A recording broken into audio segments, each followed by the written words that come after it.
শুধু কি সিনাই নিয়ে যাবে?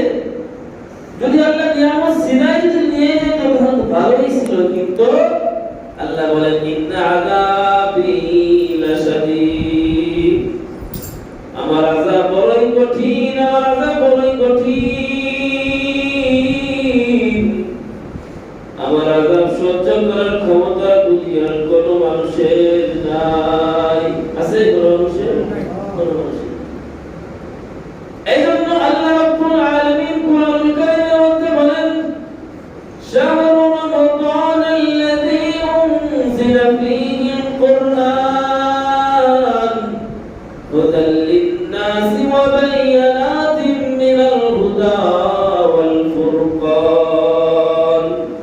আল্লাহ বলেন গোলাম শোনো শোনো, গোলাম শোনো, আমি আল্লাহ রাব্বুল আলামিন রমজান মাস অবতীর্ণ করলাম, আর এই রমজান মাসে আমি আল্লাহ কোরআনুল কারীমকে অবতীর্ণ করলাম। কিভাবে অবতীর্ণ করলাম? আল্লাহ কোরআনুল কারীম কিভাবে অবতীর্ণ করতেছেন একটু ধারাবাহিকভাবে একটু আলোচনা করি। এই কোরআনুল কারীম কোথায় ছিল? কোরআনুল কারীম নিজের ভাষায় কোরআনুল কারীম উত্তর দেবে কোথায় ছিল। আল্লাহ বলেন বাল হুয়া কুরআনুন মাজিদ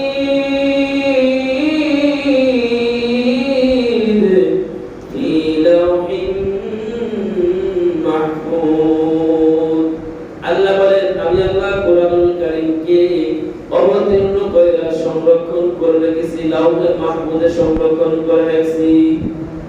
এমন ভাবে আমি আল্লাহ কোরআনুল কারীমকে সংরক্ষণ করেছি, আর এই কোরআনুল কারীমকে রমজান মাসে আমি আল্লাহ রাব্বুল আলামিন অবতীর্ণ করে লাওহে মাহফুজে সংরক্ষণ করেছি।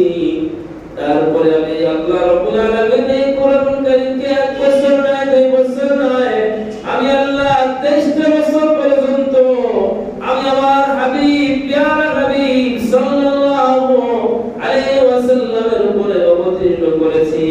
কিভাবে অবতীর্ণ করেছি? এই কোরআনুল কারীম কার পক্ষ থেকে অবতীর্ণ হয়েছে? কোরআনুল কারীম নিজের ভাষায় নিজে বলতেছেন তানজিলুম মির রাব্বিল আলামিন।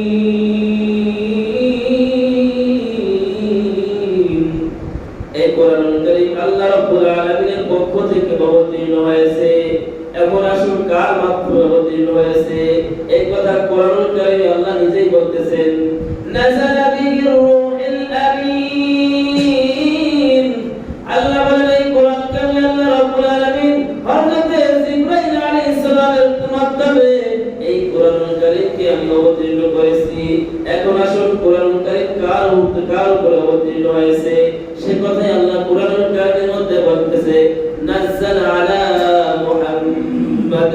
আমি আল্লাহ রাব্বুল আলামিন কোরআনুল কারীমকে মুহাম্মদ হাবিবি সাল্লাল্লাহু আলাইহি ওয়াসাল্লামের উপরে আমি কোরআনকে অবতীর্ণ করেছি। এখন বলেন কোরআনুল কারীমের মধ্যে তেলাওয়াত করলে কি কোনো সওয়াব আছে না নাই? কোরআনুল কারীম নিজেই বলবেন আনুনাজ্জিলু মিনাল কুরআনি মা হুয়া শিফাa'un ওয়া রাহমাতুল লিল মুমিনিন ওয়া লা ইয়াজিদুদ যালিমিনা ইল্লা খাসারা। আল্লাহ রাব্বুল আলামিন বলেন গোলাম শোনো শোনো গোলাম, আমি আল্লাহ রাব্বুল আলামিন এই কোরআনুল কারীমে অবতীর্ণ করেছি, এমন ভাবে অবতীর্ণ করেছি যে এই কোরআনুল কারীমকে আমি পাহাড়ের উপর অবতীর্ণ করতে চাইছিলাম, কিন্তু পাহাড় অস্বীকার করে। আল্লাহ বলতেছেন হে জিবরাইল এই কোরআনুল কারীম তোমাদের উপরে অবতীর্ণ করতে চাই। আল্লাহ রাব্বুল আলামিন যখন প্রশ্ন শুনে বলল, জিবরাইল একটা বলল না না, এত বড় দায়িত্ব এত বড় ভারওয়ালা জিনিস আমি আল্লাহ রাব্বুল আলামিন পক্ষ থেকে আমি কি করতে পারবো না, আমি এটা সহ্য করতে পারবো না। আল্লাহ বলতেছেন তাহলে পাহাড়ের উপরে অবতীর্ণ করতে চাই।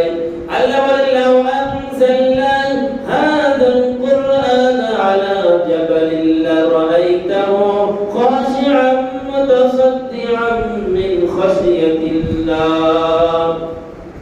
আল্লাহ বলতেছেন ও নবী লাউ আনজালনা হাযাল কুরআন, যদি আমি আল্লাহ রাব্বুল আলামিন কোরআনকে অবতীর্ণ করতাম লাউ আনজালনা হাযাল কুরআন আলা জাবাল, যদি পাহাড়ের উপরে আমি কোরআনকে অবতীর্ণ করতাম তাহলে লারাইতাহু খাশিআন মুতাসাদ্দিআন মিন খাশিয়াতিল্লাহ, তাহলে এই কোরআন অবতীর্ণ করার কারণে পাহাড়ের উপরে পাহাড় একদম বিলীন হয়ে যেত এবং পাহাড় ধসে যাওয়ার উপক্রম হইত। কিন্তু আল্লাহ পাহাড়ের উপর কি কোরআনকে অবতীর্ণ করে দেয়? আমি কোরআনকে আমার প্রিয় নবী হাবিবে কিবরিয়া সাল্লাল্লাহু আলাইহি ওয়াসাল্লামের উপরে কোরআনকে অবতীর্ণ করেছি এবং অবতীর্ণ করেছি। আল্লাহ বলতেছেন ওয়ালাকাদ ইয়াসসারনাল কুরআনা লিযিকরি ফাহাল মিন মুদ্দাকির। আল্লাহ বলে গোলাম শোনো, আমি কোরআনকে একদম সহজ বানায়ে পাঠাইছি। এই কোরআন ছোট থেকে ছোট মানুষও শিখতে পারবে, বৃদ্ধ মানুষও শিখতে পারবে, সবাই কোরআন শিখতে পারবে। কারোর জন্য এই কোরআন কঠিন কোনো জিনিস নয়। আল্লাহ রাব্বুল আলামিন বলেন গোলাম, এই কোরআন অবতীর্ণ করার পর এই কোরআন রিসার্চ করার জন্য হাজার হাজার বুদ্ধিজীবীরা ওই মক্কা নগরে একত্রিত হয়ে যায়। আল্লাহ বলতেছেন ও মক্কার কাফেররা, যদি এই কোরআনের ছোট একটা সূরার মতো যদি একটা সূরা যদি তোমরা বানাইতে পারো তাহলে আমি মুহাম্মদ তোমাদের সাথে আছি। আর যদি তোমরা বানাইতে না পারো আমি মুহাম্মদ তোমাদের বিপক্ষে, অর্থাৎ যে আল্লাহ আমাকে তাওহীদের বাণীতে প্রেরণ করেছেন, যে আল্লাহ আমাকে এক আল্লাহর উপরে ঈমান আনার জন্য পাঠাইছেন, আমি সেই আল্লাহর প্রতি দাওয়াত দিব, সেই আল্লাহর প্রতি দাওয়াত দিব। এতে যদি আমার জীবন চলে যায় তারপরে আমিও দাওয়াত দিব। এইজন্য কোরআনুল কারীমের মধ্যে আল্লাহ বলতেছেন যালিকাল কিতাবু লা রাইবা ফীহি হুদাল লিল মুত্তাকিন। আল্লাহ বলেন এই কোরআনুল কারীম আমি আল্লাহ রাব্বুল আলামিন এমন ভাবে অবতীর্ণ করলাম, যালিকাল কিতাব যার মধ্যে এমন একটা কিতাব লা রাইবা ফীহি যার মধ্যে কোনো সন্দেহ নাই। পৃথিবীতে যত মানুষ আছে, যত জ্ঞানী গুণী আছে, যত ডক্টর আছে, যত মানুষ পৃথিবীর মধ্যে আছে, সমস্ত মানুষ মিলে যদি এই কোরআনকে যদি রিসার্চ করে ভুল করার জন্য আল্লাহ বলতেছেন না না না, কোশ্চেন করে ভুল ধরতে পারবে না। আল্লাহ চ্যালেঞ্জ করে বলতেছেন লা রাইবা ফীহি হুদাল লিল মুত্তাকিন, লা রাইবা ফীহি, এটা এমন কোরআন যার মধ্যে কোনো সন্দেহ নাই। হুদাল লিল মুত্তাকিন, এটা শুধু মুমিনের জন্য হিদায়াত। কিন্তু এই কোরআন কাদের জন্য হিদায়াত না? আল্লাহ বলতেছেন ওয়ানুনাজ্জিলু মিনাল কুরআনি মা হুয়া শিফাউন ওয়া রাহমাতুল লিল মুমিনিন, এটা এমন কোরআন আমি আল্লাহ অবতীর্ণ করলাম। ওয়ানুনাজ্জিলু মিনাল কুরআন মা হুয়া শিফাউন ওয়া রাহমাতুল লিল মুমিনিন, আল্লাহ বলেন এটা মুমিনের জন্য শিফা, এটা মুমিনের জন্য কামিয়াবি, এটা মুমিনের জন্য সফল কাম। কিন্তু ওয়ালা ইয়াজিদু যালিমিনা ইল্লা খাসারা, তবে যারা ক্ষতিগ্রস্ত, যারা মুনাফিক, যারা কাফের, যারা মুশরিক, যারা ইহুদি, যারা খ্রিস্টান, তাদের জন্য কোরআন কোনো উপকারে আসতে পারে না। তাদের জন্য কোরআন ক্ষতি আর ক্ষতি, শুধু ক্ষতি আর ক্ষতি। এরা কোরআন পাইয়া অবজ্ঞা করেছে, কোরআন পাইয়া অবহেলা করেছে, যার কারণে আল্লাহ রাব্বুল আলামিন বলেন ওয়ালা ইয়াজিদু যালিমিনা ইল্লা খাসারা। ও গোলাম শুনে রাখো, আমি আল্লাহ রাব্বুল আলামিন আহকামুল হাকিমিন কোরআনুল কারীমকে অবতীর্ণ করেছি। এটা শুধু মুমিনের জন্য কামিয়াবি, মুমিনের জন্য সফল কাম, মুমিনের জন্য নাজাত, মুমিনের জন্য সাকসেসফুল। সে কথাই আল্লাহ রাব্বুল আলামিন কোরআনুল কারীমের মধ্যে বলতেছেন ফামান যুহজিহা আনিন নারি ওয়া উদখিলাল জান্নাতা ফাকাদ ফাজ। ও গোলাম শুনে রাখো, ফামান যুহজিহা আনিন নার ওয়া উদখিলাল জান্নাতা ফাকাদ ফাজ ওয়া মাল হায়াতুদ দুনিয়া ইল্লা মাতাউল গুরুর।